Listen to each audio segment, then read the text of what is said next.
Here's what you can look forward to on this episode of The Nice Guys on Business. Because the reality is like, you're right. There's some districts and there's some places that the rent is so high, like they're drowning right now and they might fold. But as Darwin would point out, if they can't survive, the lessons we'll learn and the adaptations will begin. And in the short term, that just sucks. And my heart goes out to them. In the long term, most entrepreneurs have experienced failure and they're like, okay, I'm going to fold. I'm going to regroup and then I'll be back with a new plan with these things in mind. Well, I'm going to go then. And I don't need any of this. I don't need this stuff. And I don't need you. I don't need anything except this ashtray and this paddle game, the ashtray and the paddle game. And that's all I need. And this remote control. The ashtray, the paddle game, and the remote control. And that's all I need. And these matches. The ashtray, these matches, and the remote control and the paddle ball. I don't need one other thing, not one, except the Nice Guys on Business podcast. Go from where you are now to where you could be. Get expert tips to grow your business, to be more productive and more efficient, whether you're trying to build influence, grow your community, or make it rain. Best-selling author of Nice Guys Finish First, Doug Sandler, can lead the way. The Nice Guys on Business is produced by Turnkey Podcast Productions. Now, here's your host, Doug Sandler. Nice guy community, get this. So the guy on our show today, his name is Don Wettrick, and he's a straight up cool guy and a nice guy to boot, finding plenty of great opportunities to share his amazing message, diving deep into the chapter ones of people's lives on his podcast, aptly named Started Up. In some cases, talking early stages of entrepreneurship, education, innovation of the peeps in positions of ultra success. So Don is the founder of the STARTedUP Foundation, author of Pure Genius, Building a Culture of Innovation, and a veteran 21-year educator. Don is also known for his award-winning work as a middle school and high school teacher, educator, and innovator, and a consultant and educational speaker as well. Don, in some really small way in our little corner, let's start to change the world. I think we can do this ready, one step at a time. Here we go. Welcome, Don, to the Nice Guys on Business podcast. Thanks, man. I'm excited. I'm happy to have you here. I don't even remember how you found me. I found you. I just know that you I think you booked this interview like maybe 6 months ago or something like that. So it's like, wow, it's been a long tail on this thing. It has, but well worth actually apropos because I'm up to all sorts of things that we can have fun talking about. Yeah, man. And totally considering Nice Guy community, if you're checking into this episode in March or April of 2020, you'll know we're right in the middle of a pandemic. And so that's always makes for an interesting conversation with any of our guests that have work that they do outside the house. And when I ask the question, so what are you doing now? I'm like, I'm sitting on my ass. Why? So in your particular case, though, you do a lot of work internally. So you probably are thriving in an unfortunate environment like this, or what's going on in your life right now?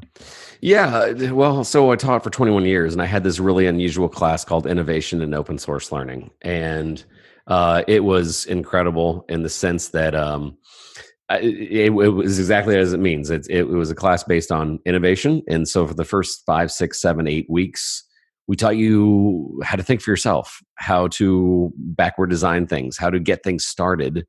And really, we didn't force entrepreneurship unless it was ready for it. But then the open source learning part is that if you wanted to work on a project that I had no idea how to help you, that was fine. I don't have to know everything. Yeah. And matter of fact, in a day and age, we're like, well, it's not what you know, it's who you know. Okay. Know people. and if you're 16 years old and if you have a mission, you know how many 40 somethings and 50 somethings and 30 somethings want to talk to you? Mm.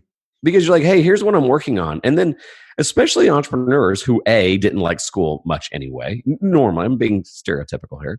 But B, they're like, hey, kid, I was you when I was 16. How can I help you?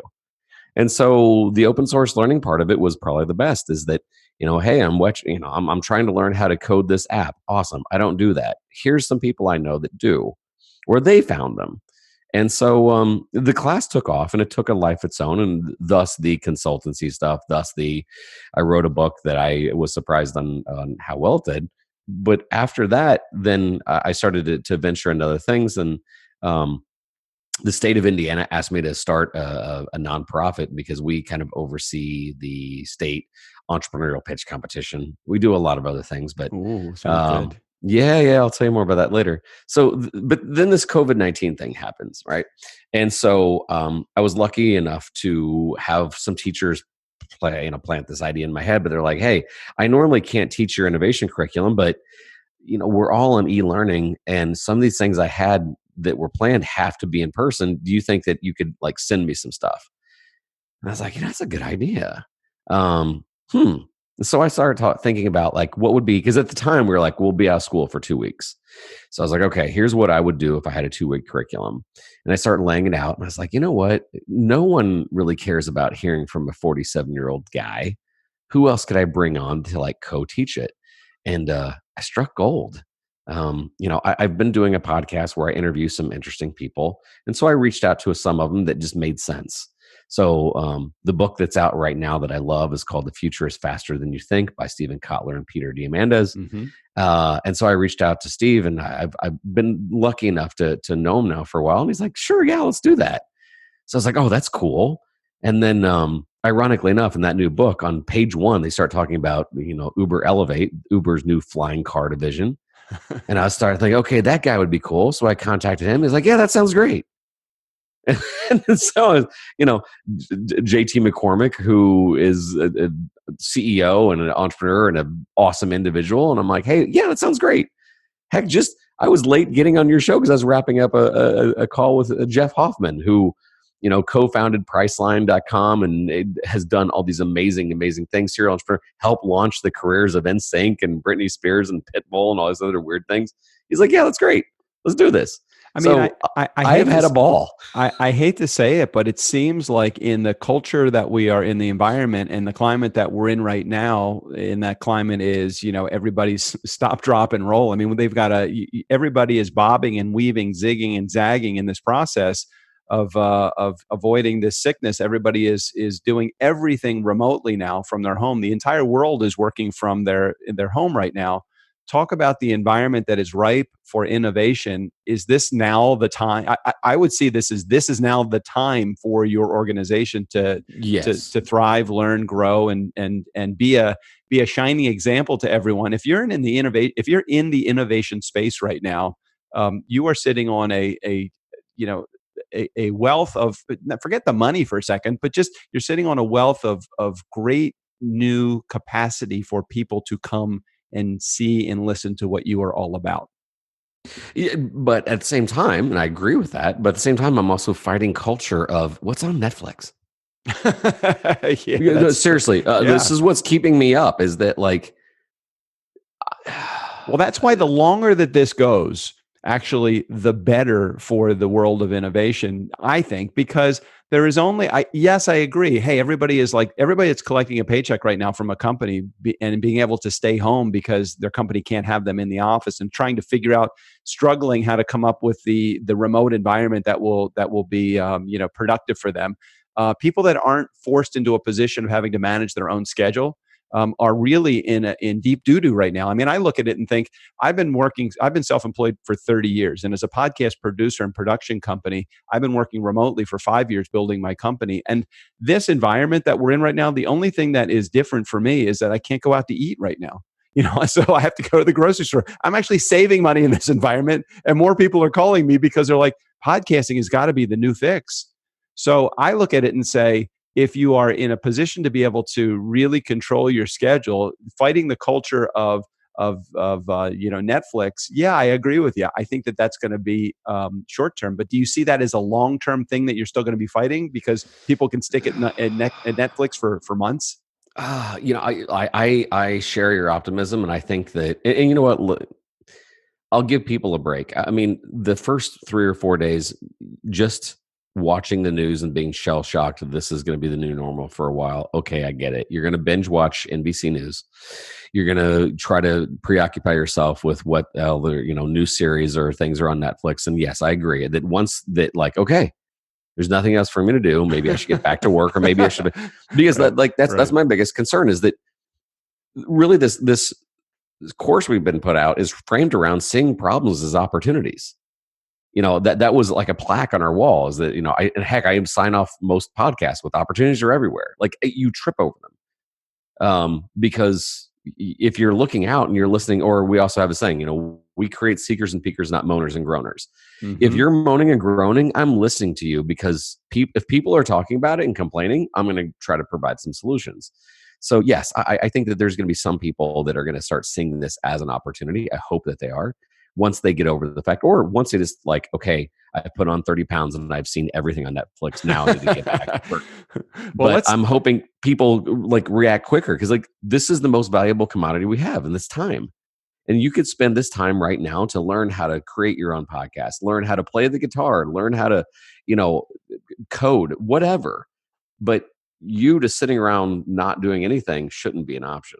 All right. Well, let's take, because I like to do this rather than look at the world through a negative lens. Let's look at this through a lens of positivity for a moment, as I try to look at everything that's going on in my life. Like, there is something positive that will come out of this. And I'm not a news junkie at all. I haven't watched the news. I don't look at the stock market. I have no idea what all the crap that my 401k and my SEP and IRA are going through right now. I have no idea what that stuff is doing. I don't want to know, because I'm not in it for the month. I've been in it for 20 years, 30 years. I'm going to be in it for another 20 years until, God willing, I'm able to retire at the ripe old age of dead. I don't think I'm ever going to retire, which I don't want to. I love what I do, and I will always want to work regardless of the environment that I'm in. So let's take a positive spin on this and think about, what do we think, if you could have your wish list of what would you hope that would be created as a result of this horrific environment that we're all dealing with right now? What would that be in your world? What's like the perfect picture of innovation advanced, let's say 10 years from now, looking back to this horrific moment on the in history? Processes, reliance on or non-reliance on government. Okay. All right. Or understanding what remote looks like. How I said process, but like understanding how to be self-disciplined. I think not necessarily a skill set, but I'm hoping this is going to drive back home. That old saying, and also a 80s metal band Cinderella, you don't know what you got till it's gone. I'm 47. I got to throw that 55, in there. 55. I'm with you, man. Okay, good. But I'm hoping that this is going to drive back home relationships that are not online. Yeah. Like people should be, after a week or so desperate for human interaction, that I'm hoping that's the positive. Is like, you know what? I've been taking some of my personal relationships for granted. Facebook isn't cutting it. I need to meet up with people more often. Maybe this strengthens church membership. Maybe this strengthens in-person events. I'm hoping it will. But the other positives is that I've been so busy that I hate to admit this, I've enjoyed this time. I've been with my wife. Same way. Right. I mean, I really love my wife dearly. We've been together. We've been dating since, we're not dating anymore. We're married, but we've been dating since we were 16 years old. And yet I don't spend enough time, and I've enjoyed this. So relationships, I'm really hoping that's going to drive home from this. It's going to be a really interesting right now it's the wake up call, but what's going to be really interesting is to see what the fallout is from all of this. All of the restaurants and the businesses that rely upon physical traffic to come in. They were saying I'm in Southern California, and in California they closed all of the bars and the restaurants, but they do leave them open for carry out. And I'm thinking at some of these higher end restaurants that every once in a while, Blue Moon, I have the opportunity to go in. I'm thinking, they're not set up for that. How do you take a restaurant that does, $20,000, $30,000, $40,000 a day in business, and they have a probably very close to margin where they are, and they're they have a high rent bill in Manhattan Beach in California, probably one of the most expensive places to live in the country. How the hell are they going to survive this? And what happens to these businesses? Talk about entrepreneurship and being able to think creatively and outside the box. How can you think creatively and outside the box when you have a business that potentially is going down because of this? What's their positive spin on this, if there is one, do you think? Adapt or die. I mean, there's not many positives. As a matter of fact, there's going to be carnage, and I hate that we're talking about that, but the ones that are going to understand how to adapt are going to be industry leaders, and they're going to be thought leaders. And even if they, and this is my most positive spin, even if they die, they'll make their money back in consultancy on what not to do. I'm being dead serious. All right. Like, hey, I was a hotel owner in 2020, back when we had the coronavirus, and they're going to look back on this and say, here's the lessons we've learned. Mm-hmm. Because the reality is like, you're right. There's some districts and there's some places that the rent is so high, like they're drowning right now, and they might fold. But as Darwin would point out, I mean, if they can't survive, the lessons we'll learn and the adaptations will begin. And in the short term, that just sucks, and my heart goes out to them. In the long term, most entrepreneurs have experienced failure, and they're like, okay, I'm going to fold, I'm going to regroup, and then I'll be back with a new plan with these things in mind. Who survives this? Not the type of business, but the mentality. Who survives this? Oh, I shouldn't say hate, because he takes a lot of credit already. But I'm going to say the Gary Vaynerchuk, those who are in the battle of attention and trust. The person that is transparent with her or his battle, the person that is like, hey, we're still available, and we need you. And they're very transparent with that, i.e. they're getting attention. And when they show that they're paving the way for their employees and they're trying to make it work, the Simon Sinek like leader, right? Mm-hmm. Those people will come out of this. So I hate to say the people that know how to self-market, but the people know how to self-market in an authentic way. So what do you say about the opportunistic folks that are out there that are using this as an opportunity to market harder? Is it good for them, or is it come on, guys, you shouldn't be doing this? No, people will remember that. I mean, there's short-term gains, I mean, like this, like if people really knew that you were the toilet paper hoarder and you were selling it online, you're an asshole. Yeah. You may have made $300 selling things at a 200% markup or 2,000% markup. Awesome. Good for you. You're an asshole. And people are going to remember that. So the people that are really trying to, in this course we talk about with the students, like, hey, there's a difference between seeing an opportunity and being opportunistic. Please don't be opportunistic. That is so short term. The last Simon Sinek book, the Infinite Game. If you want to start something, the purpose is for it to go on forever. And taking a short term gain and sacrificing your reputation, not worth it. So there's going to be a lot of short term people out there. So tell me a little bit about the STARTedUP Foundation. And I want to hear specifically about the foundation, but I'm really curious as you talk about it, maybe put a perspective or a lens on it as of the people that are within the organization that actually get the benefit. How do you recognize, and what common elements maybe are there in entrepreneurs that are different, so that if somebody is putting up the mirror to look, do the entrepreneur test in our community, how do you spot an entrepreneur in the crowd? So maybe you can do that through the lens of understanding what the STARTedUP Foundation is all about. Yeah. Before I get into the STARTedUP Foundation, like I think that the whole entrepreneurs are born, not made is completely false, because there hasn't been a lot of training out there. Normally the traditional, as we know them, risk taker, maverick, so on and so forth, they did have a certain genetic makeup, that's for sure, but that can be fostered. With essentially the foundation was born out of the fact that my class was starting to do interesting things. Let's put it that way. So more and more people were asking. And then, long story made short, the state of Indiana was like, hey, we're going to do a statewide entrepreneur pitch competition. We want you to A, have your students participate in it, but B, look under the hood and see what you do to improve it. Mm-hmm. And little by little, they kind of handed us more and more responsibility to where, for the most part, we kind of oversee it. And what we're doing is what we're trying to create ecosystems for youth to, at least at minimum, think like an entrepreneur first. That is a mindset that is completely opposite of memorize things short term, pass your SAT, and then move on. It's the opposite of it. Yeah, that didn't work so well for me ever. Yeah. So essentially, because like when we first started this, I said, hey, do you think you could start more innovation classes in more high schools? And I'm like, no, not really. I've been trying for the last couple of years. It works in certain places, but a lot of places just want really good test takers.